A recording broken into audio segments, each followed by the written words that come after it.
안녕하세요, 한철입니다. 자, 책임근제 에센셜 1강 시작해 보도록 할게요. 자, 역시나 1강은 프리뷰로 시작을 하겠습니다. 자, 책임근제의 기본은 우리 1차에서 보험계약법에서 책임보험 파트를 하면서 했었어요. 그쵸? 그래서 제가 기본적으로 책임보험 하면 삼각형의 형태가 나온다라고 했습니다. 그러면 우리가 이제 이번 프리뷰에서는 2차 시험 입장에서 이 책임보험을 어떻게 바라봐야 되느냐, 구조가 어떻게 생겼느냐, 돌아가는 원리가 어떻게 되느냐, 그래서 시험에는 뭐가 나오느냐를 정리를 해보도록 할게요. 자, 일단은 A씨가 있습니다. 그래서 A씨가 예를 들면 자동차를 타고 가다가 피해자가 발생을 했어요. 그래서 이 피해자가 손해가 100이 발생을 했습니다. 그러면 일단은 A씨는 피해자에게 법률상의 배상 책임이 생기죠. 그쵸? A씨가 가다가 사고를 냈으니까 피해자 손해 100을 배상해줄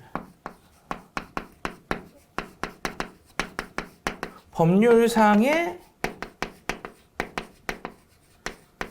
배상 책임이 생깁니다. 그럼 이 사고에서 적용되는 법률상의 배상 책임을 우리가 생각해 보면 우리 손사 이론에서도 배웠듯이 예를 들면 민법상의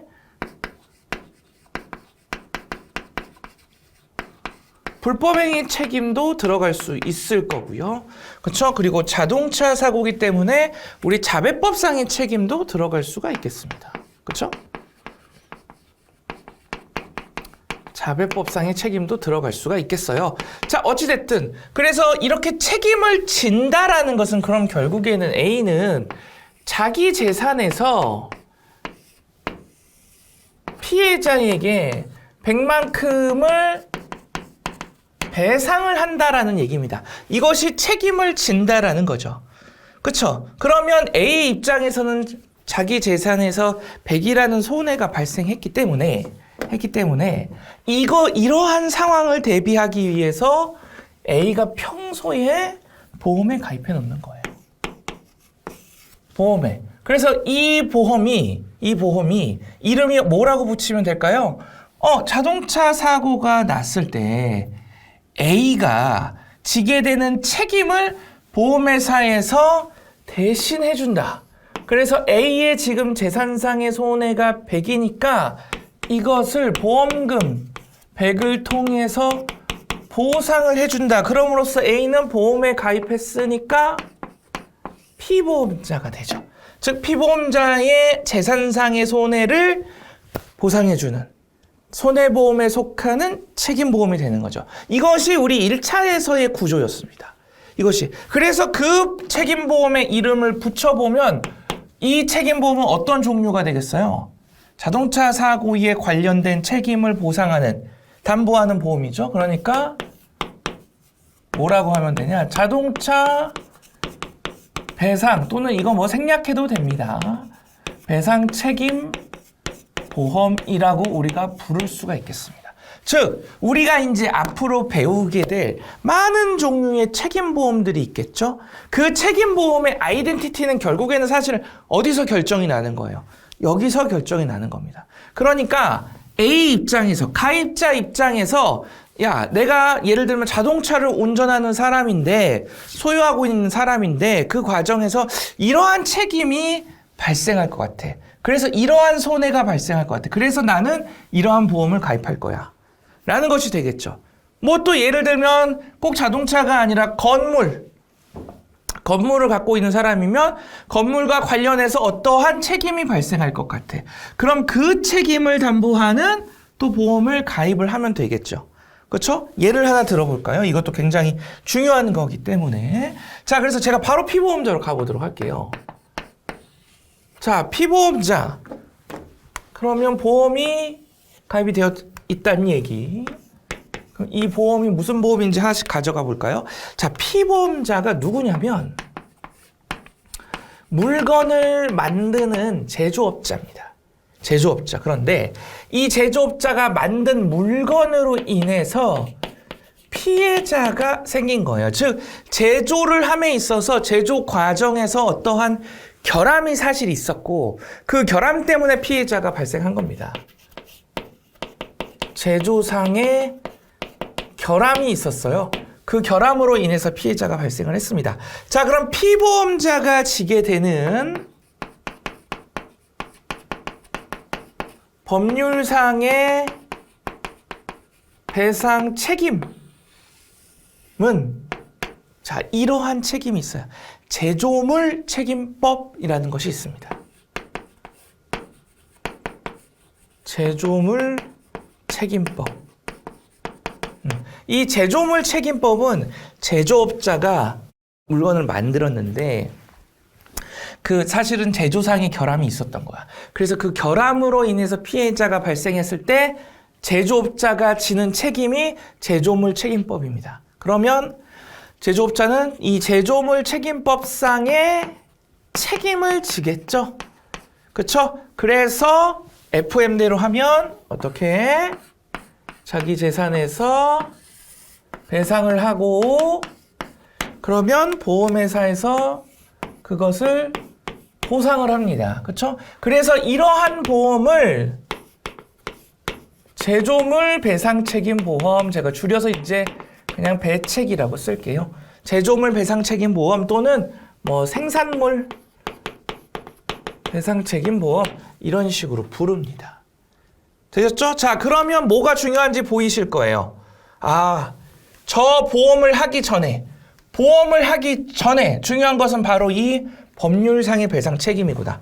법률상의 배상 책임의 어떤 종류에 따라서 결국에는 보험도 달라지는구나. 그럼 책임근제 과목은 책임보험들을 배우는 겁니다.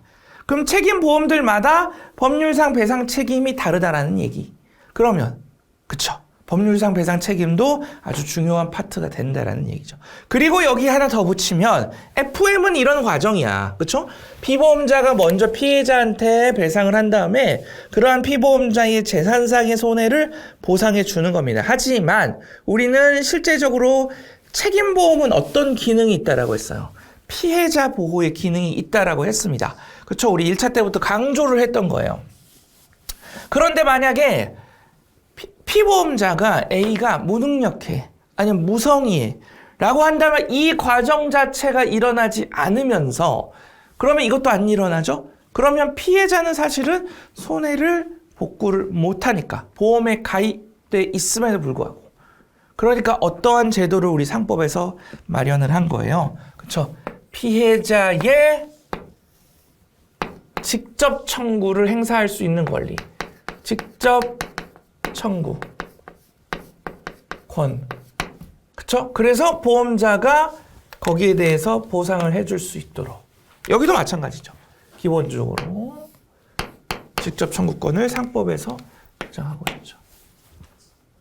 그래서 실제적으로는 어때요? 실무에서는 사실 바로 직접 청구가 들어가죠. 그렇죠? 그래서 직접 청구가 1차 때부터 중요한 겁니다. 그리고 심지어 요즘에는 약간은 그런 경향이 조금은 적어지는데요. 이전 얼마 전까지 만 해도요. 사실은 직접 청구권이 굉장히 약술로도 2차 약술로도 중요하게 다뤄지던 부분이었어요. 그렇기 때문에 1차에서도 중요하고 2차에서도 중요하겠습니다. 되셨죠? 자, 그러면 제가 이제 시험 입장에서 다시 한번 정리를 해볼게요.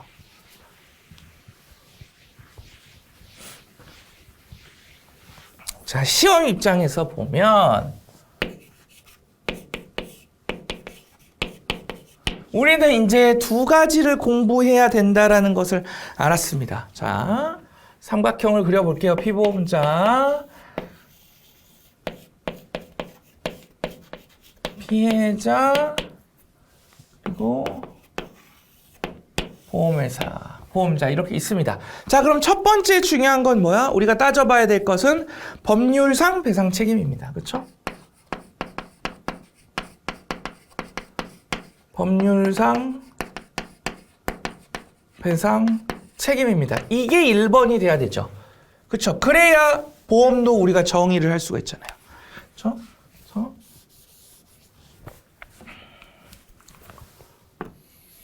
보험에서는 보험금을 통해서 보상을 합니다. 그러면 이 보상을 하는 것은 보험의 뭐에 따라서 보상을 해요? 보험금을 지급하고 손해사정하고 뭐 가입하고 이런 것들은 계약사항에 따르죠. 그 계약사항이 뭔데? 그게 약관이죠. 보험약관. 이것이 두 번째입니다. 시험은 크게 이 두 가지죠. 크게 보면. 자, 그러면 법률상 배상 책임에 대해서 우리는 공부를 할 건데, 대표적인 게 우리 1차 때부터 사실 자주 나왔던 뭐 민법상의 불법 행위 책임. 그리고 대표적으로 뭐 비교 많이 되는 것이 뭐 채무불이행 책임. 이런 것들이 있겠죠. 그렇죠? 그리고 또 뭐 우리가 배웠던 자배법이라든지 방금 나왔던 제조물 책임법이라든지 이러한 주요 법률상의 책임들을 우리가 배울 겁니다. 되시겠죠? 여기에 대해서 일단 알아야 되는 거고. 자, 두 번째는 이 약관입니다. 약관. 자, 약관을 정리를 해볼게요. 약관의 구조는, 약관들의 구조는, 즉, 이 책임보험의 구조는요, 이렇게 생겼습니다. 일단은 크게 두 가지로 나눕니다. 우리 과목 이름이 뭐예요? 책임근제죠. 그래서, 근제와 나머지 책임보험들을 제가 그냥 일반이라고 해서 묶을게요. 근제는 근로자 재해 보장 책임보험입니다. 근로자 재해 보장 책임보험. 근로자의 재해를 보상하는 거예요. 네, 이따가 볼 거예요. 자, 그러면 우리 이제 일반, 나머지, 우리가 말하는 책임보험이라는 거, 거기에 대해서 이제 보도록 하겠습니다. 일반은 이제 이렇게 나눌 수가 있는데요. 일단은 우리 개인 배책과 배상책임보험과 영업배상책임보험으로 나눌 수 있어요. 개인은 말 그대로 여러분은 한 번씩 들어보셨는지 모르겠습니다. 개인, 일상생활 배상책임보험. 그래서 우리가 일상생활 중에 다른 사람에게 손해를 입혔습니다. 그럼 나한테 배상 책임이 생기죠? 그러니까 그럴 때 이제 보상받기 위한 일상생활 배상 책임보험 이런 것들이 대표적인 어떤 개인 배책으로 분류가 될 수 있겠죠. 그냥 이런 건 쉬워요. 크게 뭐 내용이 있지 않습니다. 그럼 중요한 것은 바로 이 기업이 영업활동에 할 때 쓰이는 이 영업배상책임보험이 되겠습니다. 그러면 영업배상책임보험은요, 둘로 나뉘어요. 하나는 국문약관,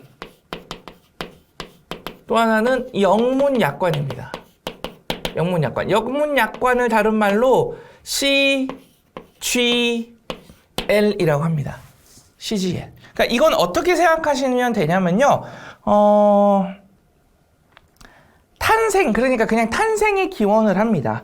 이제 우리나라에서 만들어진 것들은 국문약관으로 시작을 했겠죠. 그렇죠? 그런데 사실 기업 활동을 하는 것이 뭐 외국계 회사도 우리나라에 들어올 수 있고 우리나라도 외국으로 갈 수 있고 이런 글로벌화가 되어 있기 때문에 되다 보니까 영문약관을 당연히 가입할 때도 있겠죠. 그래서 우리가 둘로 나눠서 보는 겁니다. 나눠서 보는 결정적인 이유는요. 사실 둘이 방식이 조금 달라요.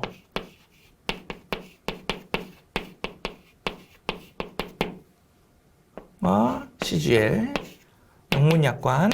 국문약관은요, 우리 손사 이론에서 배웠던 열거위험 담보 방식입니다. 자, 열거위험 담보 방식이 뭐였어요? 내가 담보하고자 하는 위험을 하나하나 선택해서 열거해서 묶어서 가입을 하는 겁니다. 그렇죠? 그러니까 형태가 일반적인 보통 약관이 하나 존재를 하고 여기에다가 내가 이제 필요한 위험들, 담보들을 특약의 형태로 설정을 해서 가입을 하는 것이 국문약관의 형태입니다. 근데 CGL은 우리가 손사이론에서 배웠던 포괄 위험 담보 방식이에요. 즉 그냥 포괄적인 약관 하나를 가지고 담보를 합니다. 그럼 포괄 위험 담보의 방식은 대신에 여기서 면책 사유를 따로 열거를 해놓고 있다라는 방식이 되겠죠. 그렇죠? 이런 차이들 때문에 우리가 조금 구분하고 있습니다. 그리고 실제적으로 약관에 들어가면 그렇기 때문에 형태가 달라요. 형태가. 그래서 그 형태들 또 이제 배워 나갈 겁니다. 배워 나갈 거고요. 자, 그러면 어찌됐든 이렇게 나눠져 있고 우리는 영업 배상 책임 보험에 대해서 배울 거예요. 영업 배상 책임 보험에 대해서. 그러면 이제 영업 배상 책임 보험들의 보험의 대표적인 것들이 이제 뭐 예를 들면 전문직 배상 책임 보험이 있습니다. 전문직 배상 책임 보험. 예를 들면 뭐 여러분들 한 번씩 들어보셨을 의사, 병원 배상 책임 보험. 그래서 예를 들면 의사가 어떤 의료 행위로 인해서 타인에게 손해를 입혔다면 거기에 대한 배상 책임을 지는 거죠. 이런 것처럼 이런 전문직이 어떤 전문업을 하면서 배상 책임을 지게 되면 그것을 담보하는 보험. 자, 그리고 뭐 아까도 예를 들었던 제조물 배상 책임 보험. 그리고 또 중요한 파트가 가입이 강제되는 배책들이 있습니다. 가입이 강제가 되는 배책들의 성격은 뭘까요? 왜 가입을 강제시켜 놓을까요? 우리 그거 생각해 보면 되겠죠. 1차 때 우리 자동차 대인배상에 대해서 공부를 했습니다. 아무래도 시험에 나오다 보니까. 그렇죠? 왜 자동차 보험은 소유자로 하여금 의무적으로 가입해 놓고 있게 했어요? 자동차 사고는 일단은 사회적으로 빈도도 높습니다. 그런데 차대 사람 사고는 사고가 한번 나면 사람 입장에서는 심도가 굉장히 높아요. 그러면 빈도도 높고 심도가 높으니까 이건 사실은 회피해야 되는 리스크인데 그렇다고 전 국민이 자동차를 못 타고 다니게 할 수는 없잖아요. 그러니까 어떻게 국가에서 자동차를 갖고 있는 사람이라면 의무적으로 가입해라라고 하고 있는 거죠. 이러한 성격, 즉 굉장히 많은 피해자가 심도 있게 발생할 수 있는 이런 성격들이다라고 생각하시면 되겠습니다. 그래서 뭐 예를 들면 가스 사고 배상 책임 보험, 아니면 일정 규모 이상의 굉장히 큰 어떤 특수건물의 배상 책임 보험이라든가, 아니면 많은 사람들이 이용하는 다중이용업소에 대한 배상 책임 보험이라든가 해서 이렇게 가입이 강제되는 배상 책임 보험들이 존재합니다. 그래서 제일 중요한 건 요거 3개긴 합니다. 이거 3개를 비교해야 되고요. 같이 한 문제로 묶여서 나올 때도 있어요. 그리고 나머지 배책들 있고 해서 이런 식으로 해서 배상 책임 보험을 배울 겁니다. 그래서 기업 입장에서는요, 이것들에 대해서 그냥 하나하나를 그냥 단일 보험으로 단일 보험으로 들어도 되고요. 또는 그냥 보통 약관이나 어떤 보험 가입하고 단일 보험 가입하고 별도로 특약으로 들어도 되고 그거는 상관이 없습니다. 그러니까 뒤에 뭐 가스사고 배상 책임 보험이라고 붙든 뭐 특약이라고 붙든 그거는 중요하지 않아요. 보험이 뒤에 보험이라고 해서 단일 보험의 형태든 특약으로 붙이든 그거는 중요한 것이 아닙니다. 그렇죠? 이거는 사실은 재산보험에서도 마찬가지죠. 우리 재산보험 서두에 설명하면서 이 얘기를 했었잖아요.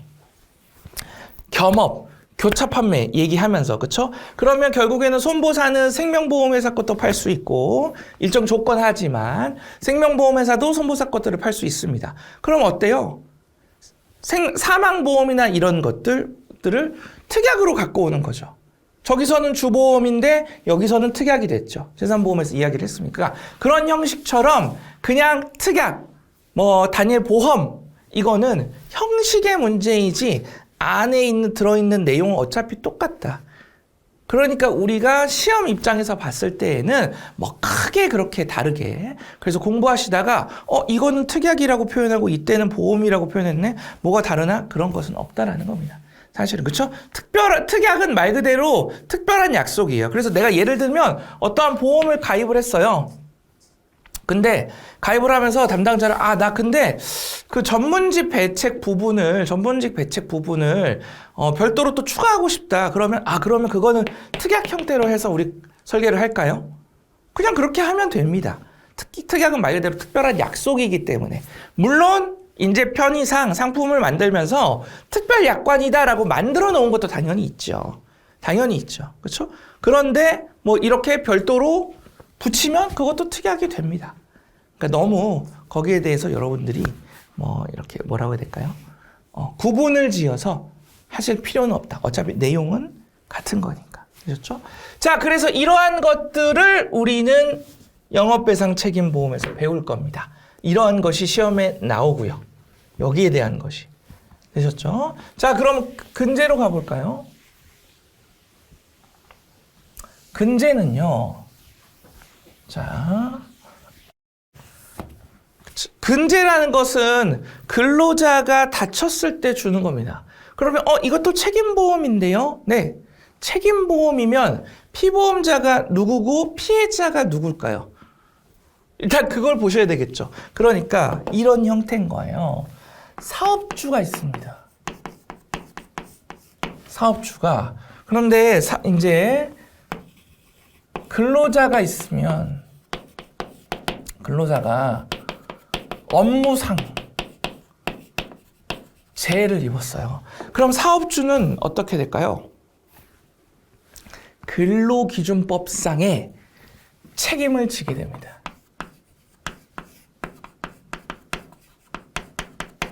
상의 책임.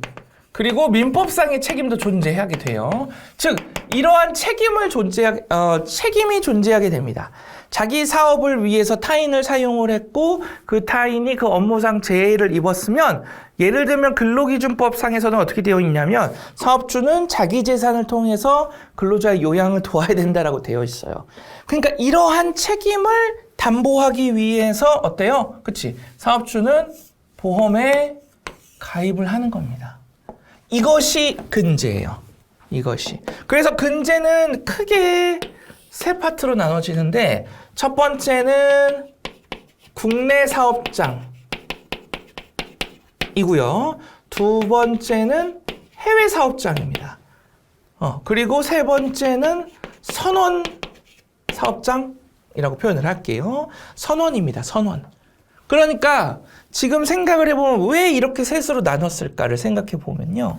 국내 사업장은 기본적으로 우리가 알고 있는 근로기준법이 적용이 되겠죠. 그렇죠? 그런데 선원은요. 선원법이라고 별도의 법이 존재하게 됩니다. 그러니까 법률상의 아까도 얘기했죠. 법률상의 배상 책임이 다르면 보험도 달라지겠죠. 아이덴티티가 달라지니까. 그래서 나눠놓고 있고 해외 사업장은 어떨까요? 해외 사업장은 해외에 있잖아요. 그러니까 노동사고라든가 근로자 사고에 대해서 국내의 어떤 법이 적용될 수가 없습니다. 그럼 그걸 위해서 별도의 보상 기준을 마련을 해놔야 되겠죠. 그래서 세 개로 나누는 겁니다. 그래서 기본 구조는요. 국내 사업장이 이렇게 생겼어요. 나머지는 사실 이 구조와 동일합니다. 보상 수준이 다르고요. 수준은 조금 다른데 동일한 구조를 가져갑니다. 그리고 뭐 특약이 좀 다르고 세부 내용들이 다를 뿐 기본 구조는 같아요. 그러면 이렇게 나눠져 있습니다. 우리 자동차 배상 책임 보험도 대인배상 1과 대인배상 2가 있었어요. 그러니까 어떤 관계였냐면 하나는 기초보험이라고 우리가 불렀고 하나는 초과보험이라고 불렀습니다. 즉 기초보험이라는 것은 이거에 대해서 의무적으로 가입을 해야 돼. 왜? 사고가 나면 적어도 이 정도까지는 보상을 해줄 수 있게끔 해놔야 되잖아, 사업주가. 그러한 의도에서 의무적으로 가입을 해놓고 이 정도까지는 해놓게 해. 라고 한도가 존재하는 거죠. 그렇죠? 이건 항상 붙어 다니죠? 의무 가입을 한다라는 것은 한도가 존재한다는 얘기입니다. 당연히. 의무 가입을 시켜놓고 한도가 없이 무한정으로 그냥 가버리면 사업주는 그 보험료를 어떻게 다 부담해야 되는 거예요. 그게 말이 안 되기 때문에. 그렇죠? 의무보험이란 취지 자체가 사고가 나면 적어도 이 정도까지는 할 수 있게끔 보험료를 내서 보험에 가입해라라는 것이 의무보험의 취지이기 때문에 그렇죠? 그래서 기초보험을 마련을 해놓고 그런데 사업주 입장에서는 불안하니까 나는 보험료를 더 주고 한도를 초과하는 손해가 났을 때까지 보상을 받고 싶다라고 해서 초과보험의 형태가 또 설계가 되는 거죠. 그래서 이제 기초보험을 이제 근제보험에서 기초보험을 우리는 WC라고 부르고요. 초과보험을 EL이라고 부릅니다. 정확히 표현하면 재해보상책임 특약, 사용자 배상책임 특약이라는 용어가 있는데 그거는 그냥 그때 가서 보시고 지금 그냥 WC, EL로만 해두시면 되세요. 되시겠죠? 그래서 여기가 기초보험의 역할, 한도가 있는 역할을 하고요. 여기가 이제 그것을 초과하는 형태의 역할을 합니다. 그러니까 자, 제가 이것을 일로 옮겨서 적용을 시켜보면 WC는 기초의 역할을 합니다. 그래서 어떤 책임을 담보를 할까요? 여기서 지금 제가 두 개를 써놨습니다. 근로기준법상의 책임과 민법상의 책임을 써놨어요. 어떤 역할을 할까요? 어떤 걸 담보하는? 항상 책임보험은 담보마다 아이덴티티가 되는 법이 있잖아요. 여기서는 뭘까요? 여러분들 딱 느낌상. 네, 맞아요. 근로기준법상의 책임을 담보하도록 되어 있습니다. 그것이 이제 WC의 의의입니다. 그것이. 그러면 EL은 뭘까요? EL은 뭐라고, 자, WC는 우리 정의에 사업주가 지는, 그러니까 피보험자죠. 피보험자가 지는 근로기준법상의 책임을 담보한다라고 딱 되어 있어요. 그러면 EL은 뭐라고 되어 있냐면 민법 말고 다른 어떤 책임들도 다 존재를 하겠죠. 즉 초과 책임이라는 것은 기초 책임은 딱 여기까지 초과 책임은 이 밖의 책임까지잖아요. 그렇죠? 그러니까 민법 말고도 다른 책임도 다 들어갈 수 있습니다. 그럼 뭐라고 표현하면 될까요? 그냥 법률상 배상 책임이라고 표현하면 돼요. 그렇게 하면은 저거 근로기준법상 책임 바깥의 책임들까지 다 묶어서 표현이 되죠. 되시겠죠? 이렇게 정의를 하고 있습니다. 이렇게. 자, 그런데 중요한 거는 이거예요. 중요한 건 뭐냐면 사실 국내 사업장에서는요. 여기에 거의 가입을 안 합니다. 거의. 왜 그럴까요? 이것까지 아실 수 있을까? 대체되는 게 있거든요. 이게 사실은. 보상도 훨씬 세고. 뭘까요, 여러분들? 자, 볼게요. 자, 이거 그대로 가져가 보겠습니다. 국내 사업장이에요. 여기에 지금 기초보험의 형태가 되는 WC와 초과보험의 형태가 되는 EL이 있어요. 그런데 사실 WC는 가입을 안 해요. 국내 사업장들은 가입을 안 합니다. 정확히 표현하면 가입할 필요가 없습니다. 가입의 필요가 없어요. 왜 그럴까요? 근로자가 다쳤을 때 사업주들이 의무적으로 들어야 하는 보험이 존재하기 때문에 그렇습니다.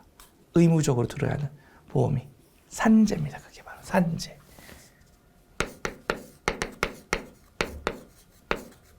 산재보험입니다.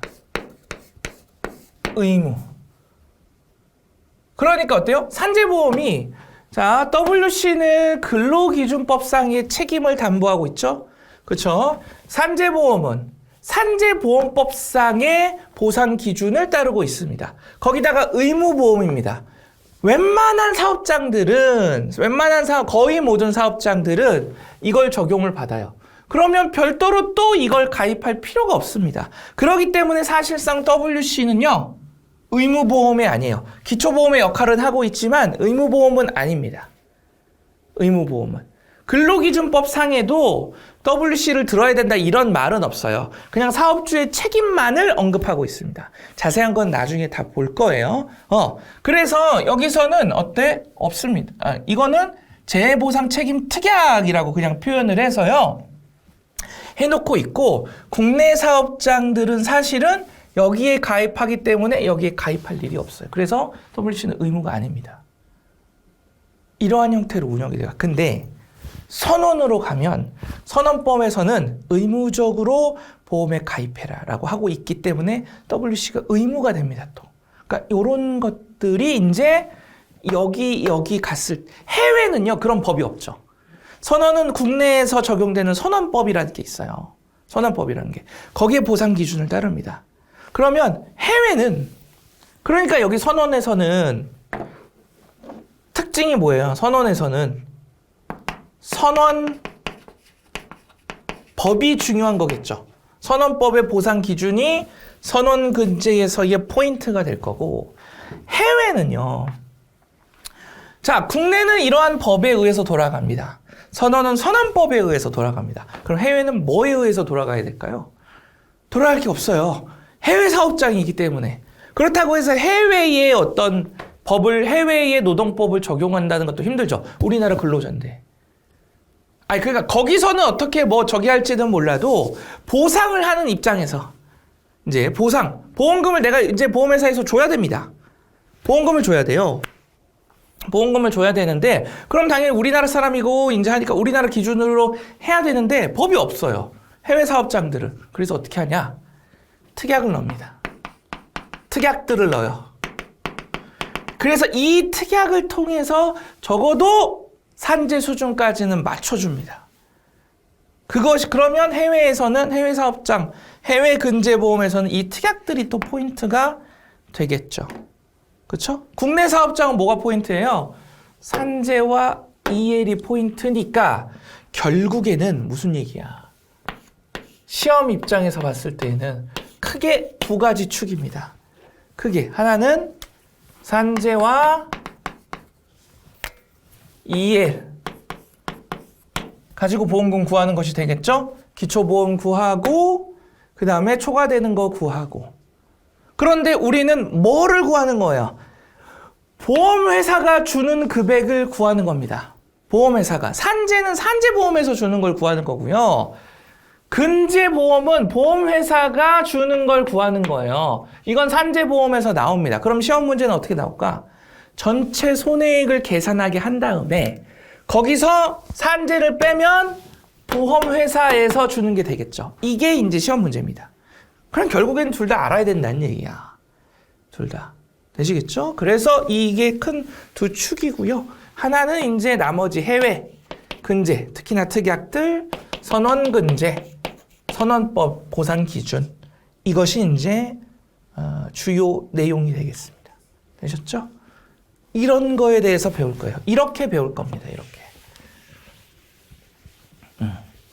그래서 시험에 이렇게 나온다. 이런 구조기 때문에. 그래서 우리는 이렇게 배운다라는 얘기입니다. 제가 설명한 그대로, 필기한 그대로, 흐름 그대로 배울 거다라는 얘기가 되겠어요. 그래서 이제 우리 에센셜에서는요. 자, 지금 단계가 커리가 에센셜이 있고 드릴이 있고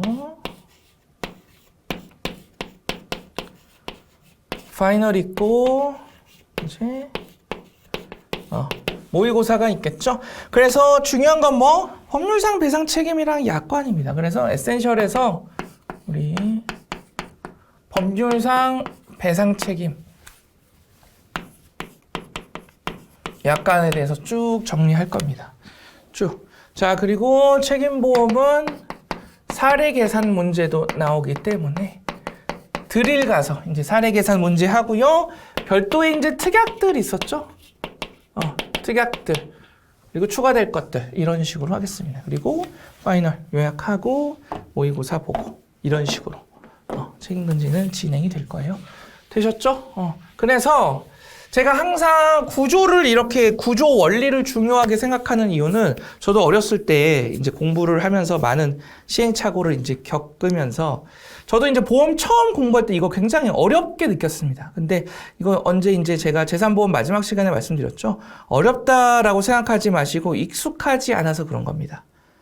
익숙하지 않다라는 것은 사실 이게 뭔지 몰라요. 이 세상이. 이 세계관이 여러분들 머릿속에 사실은 없는 겁니다. 세계관이 들어오지 않은 거거든요. 여러분들 이제 혹시나 운전하시는 분들은 그런 분들이 요즘에는 바로 처음부터 내비를 보시죠. 그쵸? 근데 운전 처음부터 내비를 보시면 제가 가만히 보면 제 친구들도 다 그러는데 내비 없으면 마트도 못 가는 애들이 있어요. 근데 그렇게 됩니다.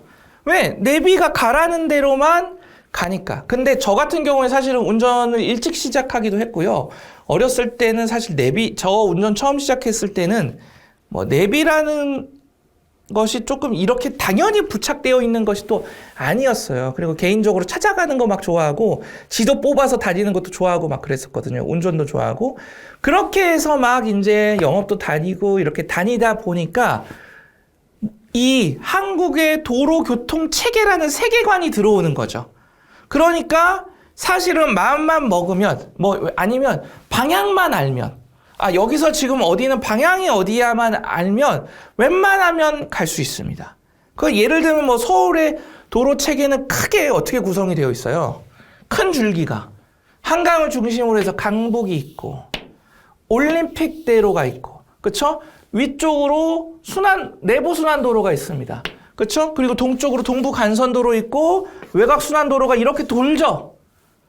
그리고 이쪽에 이제 남부 순환도로가 있고 그리고 또 요즘에 생긴 게 강남 고속도로인가요? 강남 순환인가? 해서 이렇게 또 남부 순환도로는 막 신호등도 걸리고 여기를 약간 이렇게 가는 느낌이라면 위쪽으로 막 터널처럼 뚫은 게 있어요. 강남부터 시작해서 이렇게 광명 서쪽까지. 그러니까 이러한 큰 줄기만 또 알면 내가 여기에서 여기 가고 싶으면 큰 줄기로 어떻게 타서 어디서 빠지면 되는구나 라는 것이 다음에는 너무 쉽게 들어오죠. 이게 갖춰지면 사실은 그다음부터 공부는 오히려 재밌어집니다. 마치 내가 길 찾아가듯이. 그래서 제가 항상 첫 시간에 프리뷰를 여러분들에게 강조를 드리는 거예요. 그래서 이해되시겠죠? 그래서 여러분들도 이 프리뷰 들으시면서 우리가 앞으로 배울 게 이거구나 하면서 이번 시간에 한 것을 머릿속에 그대로 넣어서 여러분들이 한번 안 보고 필기한 거 안 보고 한번 쭉 그려보실 수 있을 정도가 되시면 저는 좋겠습니다. 그러면 여러분들 장담하건대 공부 훨씬 쉬우실 거예요. 훨씬. 되셨죠? 네. 네, 이번 시간 내용 여기까지고요. 다음 시간에 이어가도록 하겠습니다.